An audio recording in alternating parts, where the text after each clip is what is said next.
튼튼한 다리로 제대로 걷고 있으신가요? 길거리에서 이상하게 걷는 분들을 많이 보셨을 겁니다. 그만큼 많은 분들이 잘못된 자세로 걷고 있다는 것인데요. 그럼 나는 잘 걷고 있을까요? 요즘 많은 분들이 운동 부족과 잘못된 생활 습관으로 걷는 자세가 틀어진 경우가 많습니다.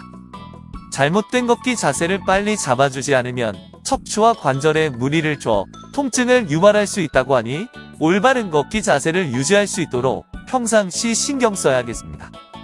걷기 운동 효과와 정확한 자세가 궁금하시다면 영상 끝까지 집중하셔서 건강 듬뿍 받아가세요. 걷기 운동만으로도 뱃살, 나이살 싹 다 뺄 수 있습니다. 그럼 한번 가보시죠. 안녕하세요. 구독, 좋아요는 저에게 최고의 응원입니다. 감사합니다. 일상생활에서 걷기는 누구나 할 수 있는 운동입니다. 그렇다면 걷기란 정확히 어떤 운동일까요?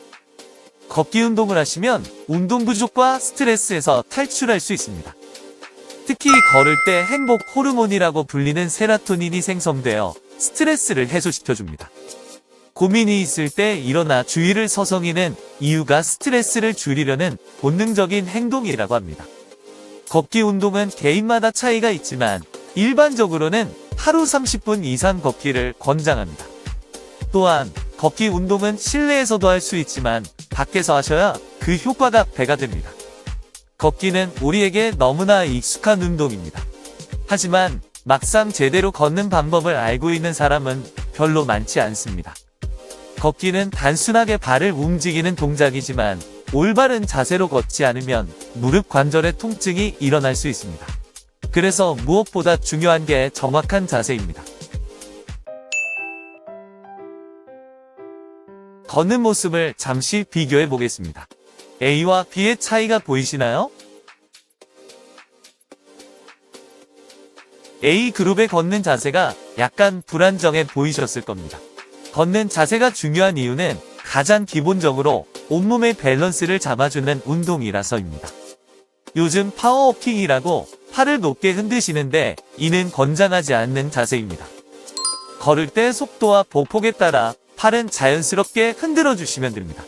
일부러 과도하게 흔들면 밸런스를 무너뜨릴 수 있으니 가동 범위만큼만 흔들어 주시면 됩니다. 걷기 시 코어는 회전을 하게 됩니다. 대부분 코어의 회전을 감지하지 못하지만 상부 코어는 상체와 팔을 흔들어주고 복부 코어는 고관절을 작동시켜 다리가 앞으로 나가게 만들어줍니다. 이때 상부 코어와 하부 코어는 독립적으로 움직이지만 또 서로 동시에 작용하게 됩니다. 상체가 오른쪽으로 작동할 때 다리는 왼쪽으로 움직이는데 이 두 회전을 비틀림 회전이라고 합니다. 비틀림 회전에 의해 우리는 걷기가 가능해집니다. 무거운 상체로 인해 일어선 순간부터 엄청난 하중이 하체에 전달됩니다. 가만히 서 있어도 하중이 그대로 하체로 전해지는데 걷기를 하면 어떻게 될까요? 발을 교차하는 순간 한쪽 다리로 모든 상체의 무게를 지탱해야 합니다. 평생을 건강하게 걷고 싶다면 하체 근력 운동에 집중해야 하는 이유입니다. 사진을 보시면 알겠지만 우리가 걸을 때 다리를 비스듬히 기울여 걷기를 시작합니다. 이 자세는 상체의 무게를 최소화하여 하체의 부하를 줄여줍니다. 그리고 건강한 걷기는 발 뒤꿈치부터 시작해 발바닥 그리고 마지막에 발가락으로 지면을 치면서 추진력을 얻어야 합니다. 발 뒤꿈치가 지면에 닿아야 1차적으로 바닥에서 올라오는 충격을 흡수하기 때문입니다. 발 뒤꿈치는 쿠션 역할을 하고 허벅지는 무릎을 잡아줘 바닥의 충격을 흡수해 무릎을 보호해주는 조직입니다. 저도 몰랐는데 아이들이 자꾸 걷는 자세가 이상하다고 합니다. 그래서인지 얼마 전부터 무릎이 시큰거리는데 어떻게 해야 하나요?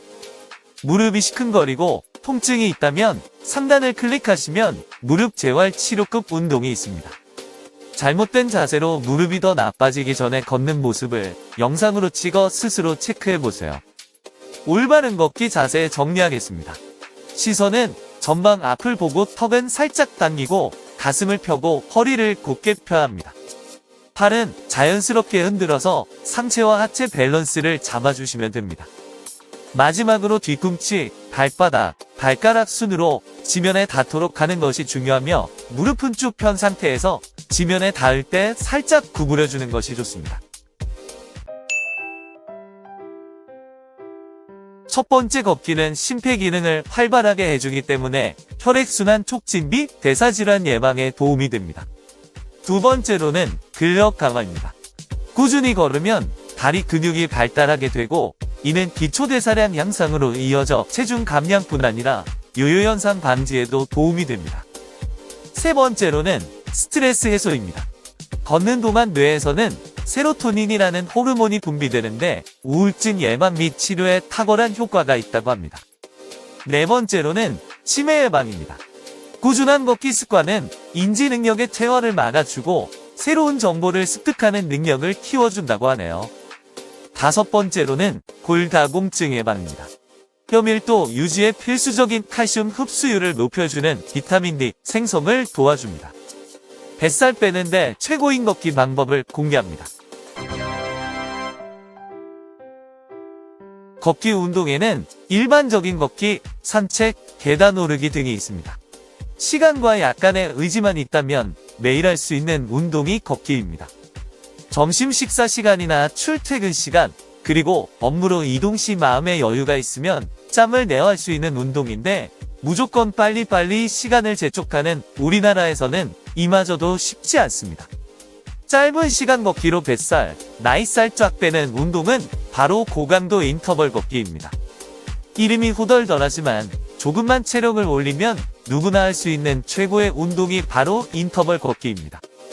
에너지 소모량을 관찰한 결과 변칙적으로 움직일 때 에너지 소모량이 크게 증가합니다. 걷기 운동 중 시작과 끝 지점에서 운동 중 소모하는 에너지의 8%를 쓴다고 합니다. 순간 방향을 바꾼다든지 오르막 내리막 등으로 변화를 주면 같은 시간 운동하는 런닝머신보다 칼로리 소모량이 높다고 합니다. 순간 속도를 빠르게 진행하다 늦춰주기를 반복했을 때 다이어트 효과와 운동 효과가 좋다고 하니 바로 고강도 인터벌 걷기 운동을 알아보겠습니다. 인터벌 걷기를 시작하기 전 스트레칭을 해서 몸을 미리 풀어주는 것이 좋습니다.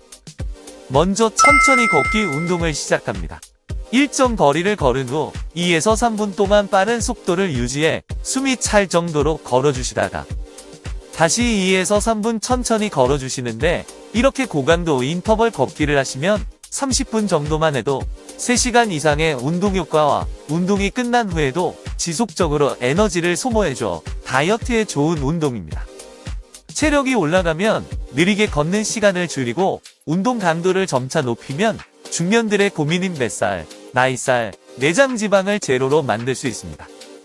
고강도 인터벌 걷기는 처음에는 어려울 수 있지만 조금씩 거리와 시간을 늘려가며 하다 보면 금방 몸이 적응해 체력이 미치도록 올라가는 경험을 하실 겁니다. 걷기 운동으로 오늘 너무 건강해졌으니 운동 마무리할까요? 20에서 30대라면 걷기만 하시고 운동을 마무리해도 되지만 50대 이상이라면 조금 힘들더라도 근력 운동으로 마무리해 주셔야 100점짜리 운동입니다. 중년부터 운동은 선택이 아닌 필수입니다. 중년 운동 중 먼저 해야 하는 건 당연히 근력 운동입니다. 그럼 왜 오늘 유산소 운동을 소개했냐고 하실 수 있는데 인터벌 걷기 운동으로도 근력을 충분히 키울 수 있습니다. 그리고 진정 근성장을 원하신다면 먼저 체지방을 줄여야 합니다.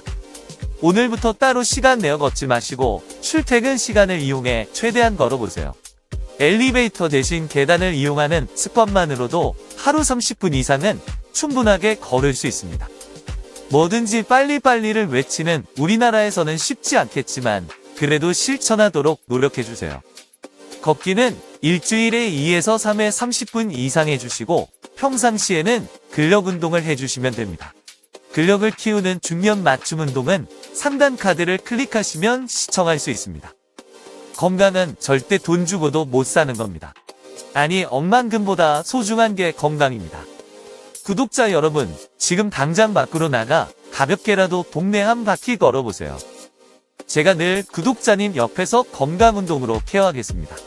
같이 해보시죠. 저도 열심히 하겠습니다. 그리고 시간이 있다면 사랑하는 가족, 친구들에게 건강 운동을 전파해보세요. 돈으로 따질 수 없는 큰 선물이 될 겁니다. 오늘도 끝까지 시청해주셔서 감사합니다.